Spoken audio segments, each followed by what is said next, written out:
dari pembicara satu, dipersilakan.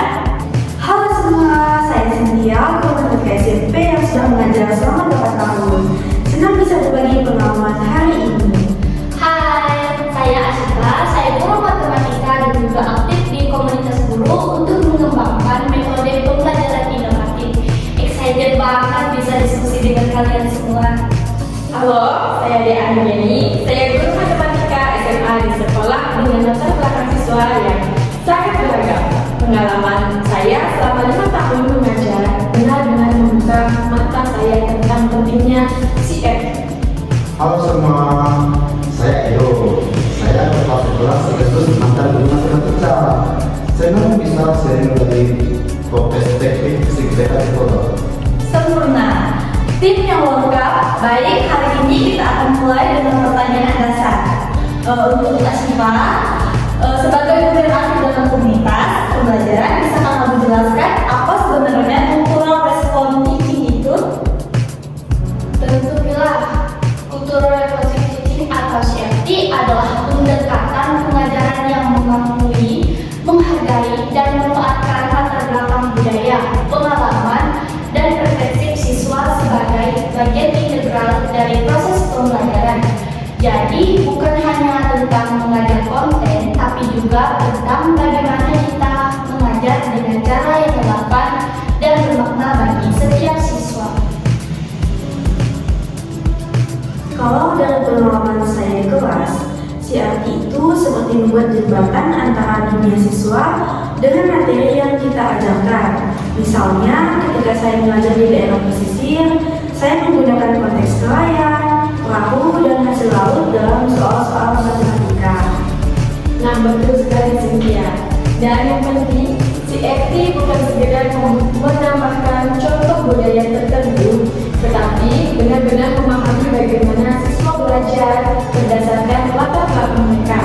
Ada siswa yang lebih suka belajar kolaboratif karena budaya komunalnya kuat. Ada yang lebih visual dan sebagainya.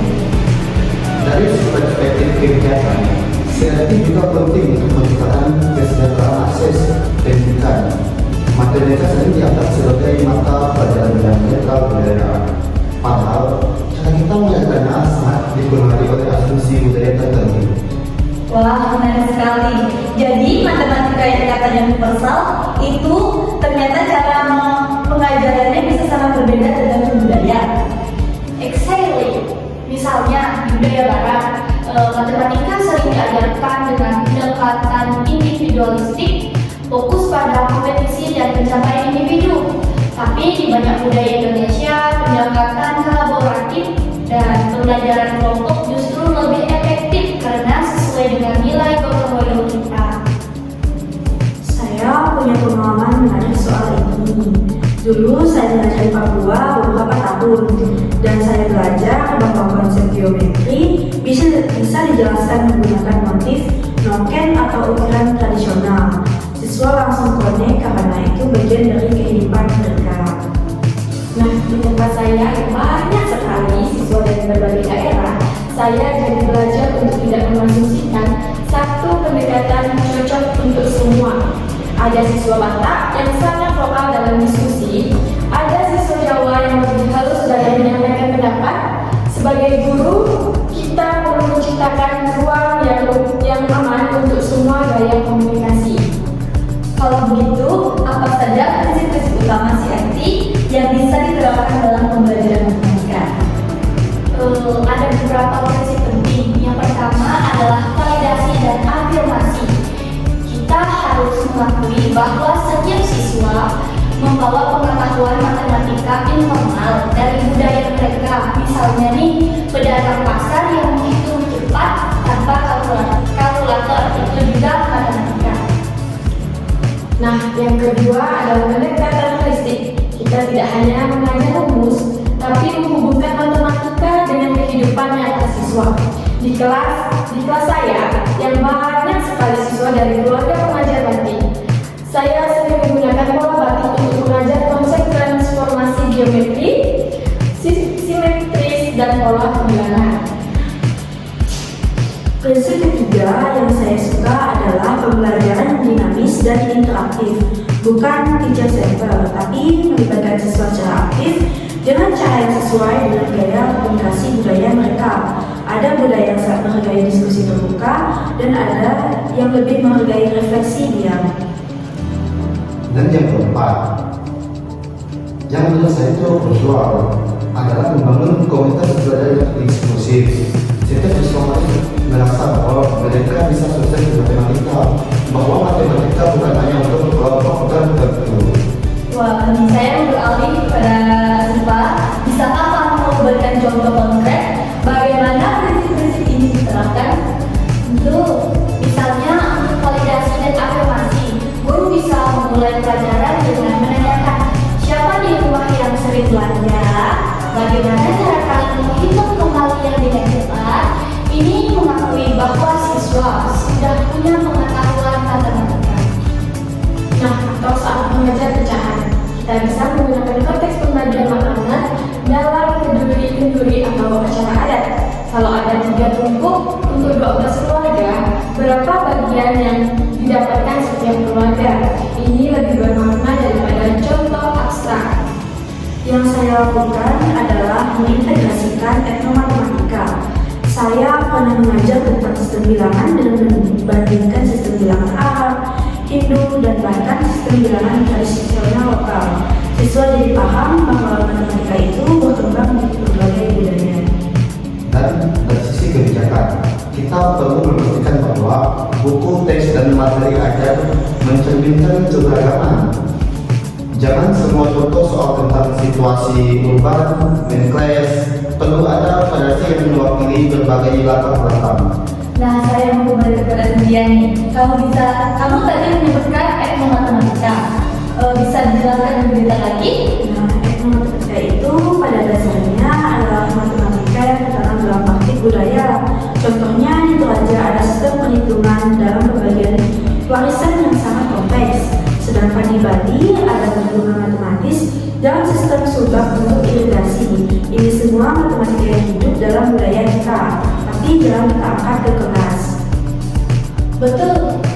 Dan ketika kita mengangkat ini ke kelas, siswa jadi bangga dengan budayanya dan sekaligus melihat referensi matematika. Mereka tidak lagi merasa matematika itu asing atau hanya memiliki orang-orang tertentu. Kedengarannya luar biasa ya. Tapi saya yakin ada tantangan dalam mengimplementasikan CFT. Apa saja sih tantangan yang kalian hadapi? Nah, tantangan terbesar saya itu waktu. Kurikulum sudah padat dan merancang pembelajaran yang kultural responsif itu butuh waktu ekstra untuk riset dan persiapan. Kita perlu memahami budaya siswa, mencari konteks yang relevan, merancang aktivitas yang sesuai. Saya setuju dengan Cynthia. Plus, kadang kita sendiri tidak familiar dengan semua budaya siswa kita. Di kelas saya, ada siswa dari Padang, Ambon, Medan, Jawa, bahkan ada orang tuanya dari negara lain. Bagaimana saya bisa memahami semua budaya ini? Nah, ini tantangan yang valid ya. Tapi sebenarnya kita tidak perlu menjadi ahli semua budaya. Yang penting adalah kita menciptakan ruang di mana siswa bisa berbagi budaya mereka. Kita belajar dari siswa kita nih. Saya sering membuat proyek di mana siswa sendiri yang menggali matematika dalam budaya mereka. Dari perspektif sekolah, tantangan adalah riset. Masih banyak yang berpikir matematika itu harus diajarkan dengan cara standar. Ada kekhawatiran kalau terlalu banyak konteks lokal, siswa tidak siap menghadapi ujian nasional atau ujian standar lainnya. Wah, ini konkret yang sering muncul ya. Bagaimana sih kalian merespon kekhawatiran ini? Mulai dari saya, kalau pengalaman saya, justru ketika siswa memahami konsep matematika dan baik melalui konteks yang relevan, mereka lebih mampu menerapkannya ke berbagai situasi, termasuk soal-soal ujian. Pemahaman konseptual itu lebih kuat daripada sekadar hafalan rumus. Betul, dan kita bukan mengganti matematika dengan cerita budaya. Kita menggunakan budaya sebagai pintu masuk untuk memahami konsep matematika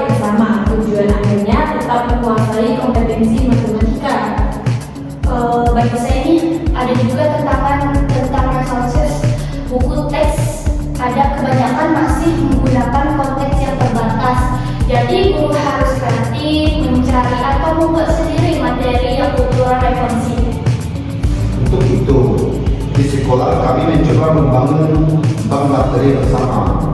Setiap guru yang sudah membuat konteks lokal itu materi tertentu. Di satu lain, kita juga mengundang tokoh masyarakat atau praktis lokal untuk berbicara tentang bagaimana mereka menggunakan matematika dalam kehidupan sehari-harinya. Wah, strategi yang bagus sekali ya. Ada tantangan lain? Ada satu lagi yang saya rasa penting. Dia kita sendiri. Kita semua punya asumsi tentang matematika, tentang cara belajar yang benar, dan itu seringnya dipengaruhi oleh bagaimana kita dulu diajar. Mengubah mindset itu tidak mudah. Absolutely. Saya ingat dulu saya berasumsi semua siswa harus diam dan mendengarkan saat saya menjelaskan. Tetapi kemudian saya belajar bahwa di beberapa budaya, belajar itu adalah proses yang aktif, dinamis, dan melibatkan banyak interaksi. Siswa yang terus bertanya atau diskusi dengan teman bukan berarti tidak menghormati guru. Nah, sekarang kita tunggu apa strategi praktis yang bisa dilakukan guru matematika untuk menerapkan CRT itu. Oke, mulai dari saya ya. Let me start with the basic. Yang pertama dan paling mudah, kenali siswa Anda. Di awal tahun, saya selalu memberi questionnaire atau melakukan percakapan informal untuk tahu latar belakang siswa, hobi mereka, apa yang mereka suka, budaya, dan juga keluarga mereka. Untuk strategi yang kedua, gunakan konteks lokal secara konsisten. Bukan hanya sesekali, tapi jadikan itu bagian ritual dan pembelajaran. Misalnya, saat mengajar statistika, gunakan data tentang hasil panen di daerah mereka, atau data tentang aktivitas ekonomi lokal. Nah, ada juga yang ketiga, libatkan siswa dalam proses pembelajaran. Beri mereka project basic atau basic learning, di mana mereka bisa mengeksplor matematika dalam konteks budaya mereka sendiri. Misalnya, cari tahu bagaimana nenek moyangmu melakukan perhitungan dalam perdagangan, pertanian, dan kerajinan. Nah, yang terakhir ini yang keempat, dan itu penting dari sisi kebijakan. Ini bangun kementerian dengan komunitas, undang orang tua, tokoh adat, pengrajin, pedagang untuk datang ke kelas dan berbagi bagaimana mereka menggunakan matematika. Wah, itu menarik. Untuk Edo, bisa ceritakan contohnya? Nah, ini ada satu ini, tentu di sekolah kami pernah mengundang seorang pengrajin ukiran dari Jepara. Beliau menjelaskan bagaimana dia menghitung proporsi, mengukur, membuat pola simetris. Siswa terpukau karena mereka lihat matematika yang mereka pelajari itu benar-benar digunakan dalam karya seni yang indah.